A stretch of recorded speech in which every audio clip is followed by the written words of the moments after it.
भी नहीं है। यहाँ के देख लीजिए जितने बच्चे आए हैं, ज्यादातर बच्चों के पैर में हवाई चप्पल नहीं होगा। लोगों से पूछते हैं, अरे भाई अपना क्या दशा किए हो, बच्चा को कपड़ा काहे नहीं पहनाते हो, चप्पल क्यों नहीं खरीदे हो?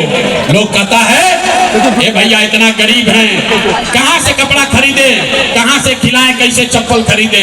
तो मेरे भाई, जिन नेताओं ने आपको इतना गरीब बदहाल बना दिया, बिहार को इतना गरीब बदहाल बना दिया कि आधे से ज्यादा बच्चों के शरीर पर कपड़ा नहीं, पैर में चप्पल नहीं, खाने के लिए भरपेट भोजन नहीं, आपका बच्चा बीमार पड़ता है तो दवा डॉक्टर अस्पताल नहीं। वही नेता अभी 3 महीना के बाद वोट मांगने आएगा तो जितने लोग यहाँ सभा में बैठे हैं, जिन लोगों ने भी हाथ उठाया था, ज्यादातर लोग जाति के नाम पर हिंदू मुसलमान का नारा लगाकर 500 रुपया के लालच में मुर्गा भात खाकर 2 पाउच पर सौदा करके इसी हाथ से उन नेताओं को बटन दबा के उनको राजा बनाइएगा। और यहाँ कहता है कि बच्चों के लिए बड़ा चिंता है। अरे भाई, अपने बच्चों के नाम पर झूठ बोल रहे हो तो आप नहीं भोगिएगा, आपका बच्चा नहीं भोगेगा तो कौन भोगेगा? बच्चों की चिंता क्या होती है अगर समझना है तो एक बार लालू जी को देखिए। लालू जी को अपने बच्चे का चिंता है। लालू जी का लड़का 9वां पास नहीं किया, लेकिन लालू जी को चिंता है कि हमारा बच्चा बिहार का राजा बने। हम ये बात कहते हैं तो कुछ लोग को लगता है कि हम लालू जी का शिकायत कर रहे हैं। अरे नहीं, हम तो लालू जी का तारीफ कर रहे हैं। लालू जी इतने अच्छे बाप हैं, लड़का 9वां नहीं पास किया है लेकिन चाहते हैं कि वो बिहार का राजा बने। आप अपना दशा देखिए, आपके बच्चे मैट्रिक पास कर गए, आईए बीए कर लिए, उनको चपरासी का भी नौकरी नसीब नहीं है, लेकिन आपको उसका कोई चिंता नहीं है। आप तो जात का झंडा उठाकर घूमे जा रहे हैं। जिस गांव में भी चलिए, खेत में, खलिहान में, घर के दलान में, चाय के दुकान पर, जहां लोग बैठा है, चर्चा हो रहा है, मोदी जीती हम कि तेजस्वी जीती हम, लालू जीतेंगे कि नीतीश जीतेंगे, जनसुराज जीतेगा कि कांग्रेस जीतेगा। कोई ये बात नहीं कर रहा है कि हमारे बच्चे कब जीतेंगे। तो कैसे सुधार होगा रे भाई, कैसे सुधार होगी? हम गांव-गांव चलते हैं, अभी आपको दिखाते हैं बिहार के असली दुर्दशा का कारण। लोग से पूछते हैं, ए भाई वोट किसको दिए थे? कहता है दिए थे मोदी जी को, भाजपा को।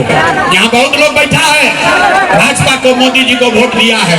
पूछते हैं मोदी जी को वोट काहे दिए थे? कहता है मोदी जी का सीना है 56 इंच का। सुनिए कहानी, बिहार में गांव में बैठ के, हरलाखी में, मधुबनी में, आपको मालूम है कि मोदी जी का सीना 50 इंच है कि 56 इंच का? लोग कहता है मोदी जी का सीना है 56 इंच का, मोदी जी आएंगे तो सारा मुसलमान लोग को मार के भगा देंगे, पाकिस्तान का 4 गो टुकड़ा कर देंगे, इसलिए वोट दिए हैं। देखिए दुर्दशा। अरे यहाँ गांव में बैठ के आपको ये समझ है कि मोदी का सीना 50 इंच है कि 56 इंच, लेकिन आपका और सबके बच्चों का, बिहार के बच्चों का सीना सिकुड़ा के खाए बगैर 15 इंच हुआ है। ये आपको नहीं दिख रहा है तो आप नहीं भोगिएगा तो कौन भोगेगा रे भाई? कौन भोगेगा? काहे आए हाय कर रहे हो? आए हाय मत करो, न तो इसी में जीवन बीत जाएगा। कैसे सुधरेगा रे भाई? लोग कह रहा है कि भैया हम लोग के पास विकल्प नहीं था। अब आप आए हैं, प्रशांत किशोर आए हैं, बहुत पढ़े लिखे आदमी है भैया, आप आगे आगे चलिए, हम लोग सब आपकी मदद करेंगे, आप बिहार को सुधारिए। हम आपको हाथ जोड़ रहे हैं, हमको आपका मदद नहीं चाहिए। आप हमारा मदद क्या कीजिएगा? आप वो लोग हैं जो अपने कष्ट में अपना मदद नहीं किए, अपने बच्चों का मदद नहीं किए। आप प्रशांत किशोर का भाषण सुनकर बदलने वाले हैं। अरे भाई, बिहार में आदमी को सुधरना ही नहीं है। 5 बरस यहाँ लोग नरक का जिंदगी जी रहा है। जहाँ जाइए गांव में कहता है भैया नाली गली नहीं है, ए भैया पढ़ाई नहीं है, ए भैया पढ़ने को रोजगार नहीं है, खाने को खाना नहीं है, झोपड़ी नहीं है, रहने का घर नहीं है। और जैसे ही चुनाव आएगा तो सब बात भुला जाएगा। वोट के दिन बिहार के आदमी को एक एक बात बुझाता है, हमारा जात क्या है, आके हमारा जात का नेता खड़ा है। नमस्कार। मिथिला के इस पावन धरती पर, मधुबनी के मधुबनी के इस पावन धरती पर आप सभी लोग, हमारे दंतराज के साथी, सारे सीनियर लोग जो यहाँ मंच पर बैठे हुए, अदालत छिप गया है, और आप जितने सज्जन भाई बहन यहाँ पर समय निकाल कर आए हैं, आपका तहे दिल से शुक्रिया अदा कर रहे हैं, आपका धन्यवाद कर रहे हैं।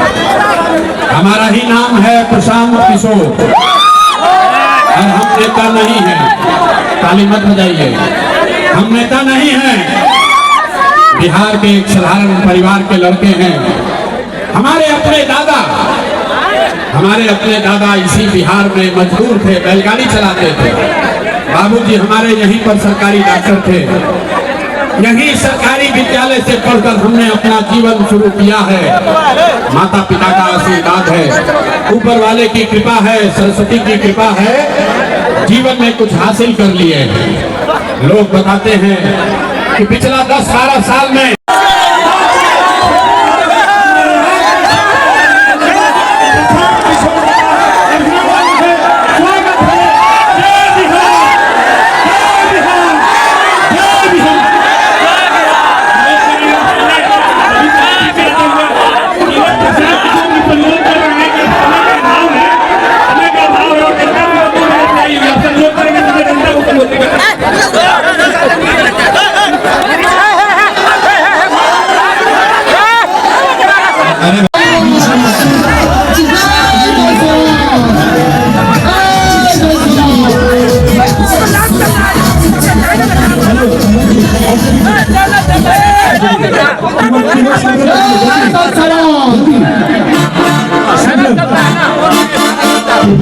जय बिहार।